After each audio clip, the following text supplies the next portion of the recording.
suggestion. Come say conditionalities no. Any parliament said your man Ghana proper and the Kaban fashion. Nanka, Sika buying a subsidized the Buba MP no. You can na MP salary no.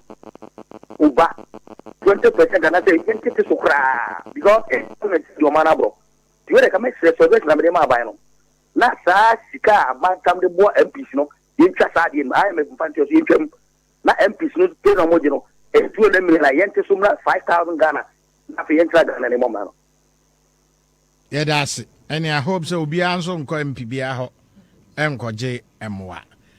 So, Yamanayiko, send your teacher at them no. Atiasipa. Now, my question is, yeah, about 2017. Now, NDC for the Yako IMF. Now, you will move now, a nurse for or more teacher training, Ninesi training, or Mugufi, or Munia Jumaya. Now, you're into my fight my for. And the question is, yes, I know. Yet to me, you will be an our time, yellow IMF. I say no. So I know, yet to me, you will be here. Yet me fight my phone now. The question, yeah, that's it. Felix Bell. And there was so a question. Minister Biguano. Hello, good evening. I just got to shower and me. And open about the crown. I never said any Metanasica, and I mean, I wouldn't papa you read. Let me tell your parents and the incoming general secretary. Now, Udi, let me be sorry, say, fuck it, no, Canina, Yayati.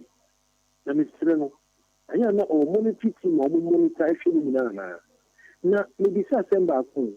But this is a Kachima, a now, if I go to see to Monte Factory, when we can show any more or young game, anybody will be also affected to the war, let's just say no, and cut. Oh, ye almost same pigeon of the young Sankusi and town. And I never to be. I am a really 10 years, and this is what so many gentlemen. As a when your party be on me, and no one, woman, your echo, but you can call in from Grovo.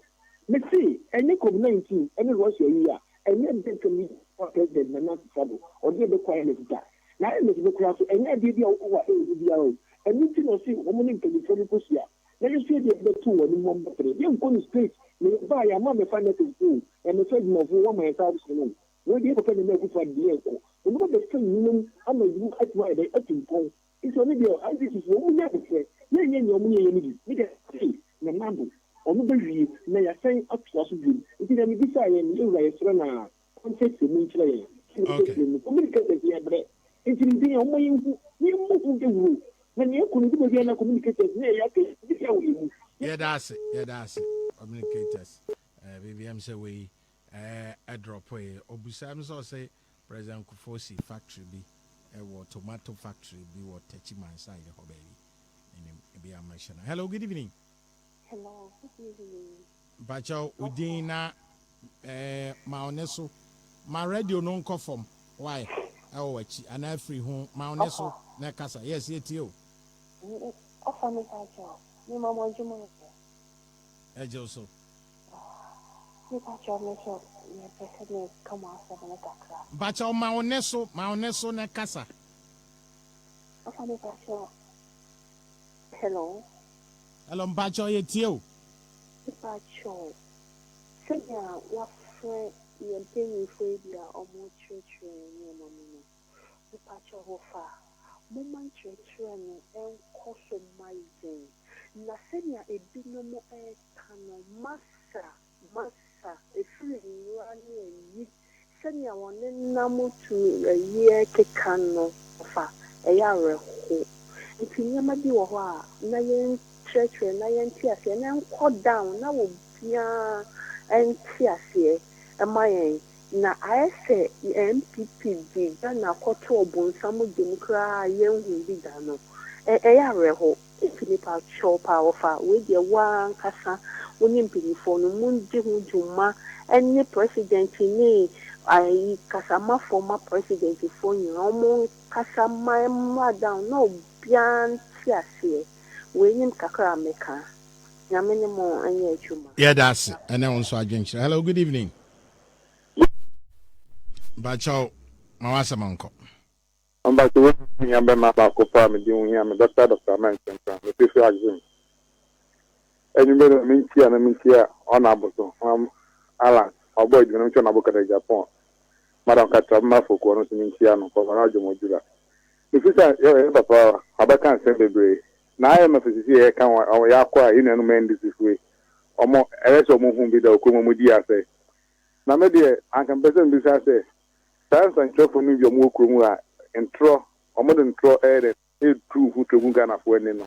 Thank you for you to me see omo kwotro na yan for mo kwotro na because I like you know. Abia and it's for power.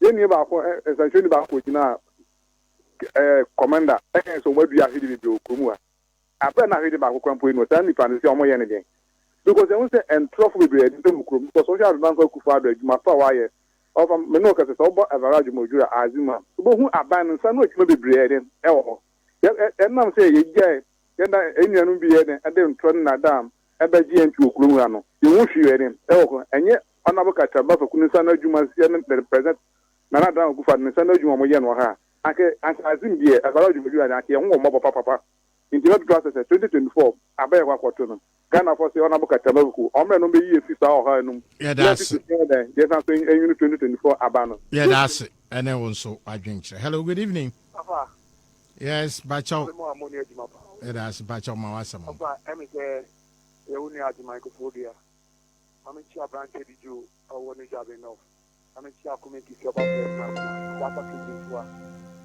Ube catch them say, ye nyina no santi aboka, you are sick. And the MPP, IMF aye kono. That is it. IMF, hey, atame sukoi. Ukwa, upa, me say, don't just talk. Ghana, mon kasake ko. Mon kwa www.imf.com. Ukwa/Ghana. Bail out.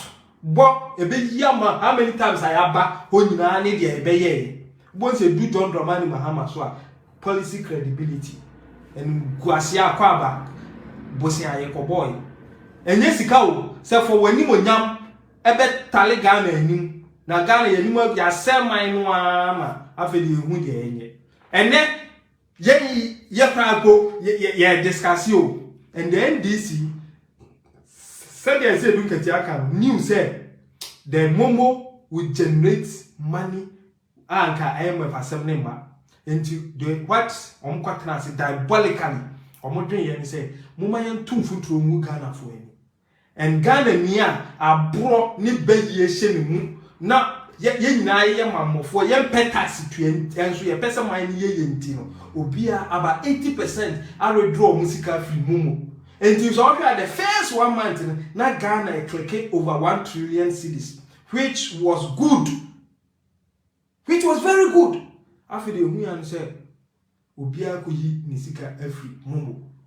Nti omaino ebegua emu. Na Ghana beko tama COVID by no man na break it down stop ye no. Na ka was say aban akufo do aban ani bawunya eyi nkrofo adi. If you care to know, ko Europe baby ane ko me. Ghana fo na omotiti abrotire na sabi jimia hye hye ommo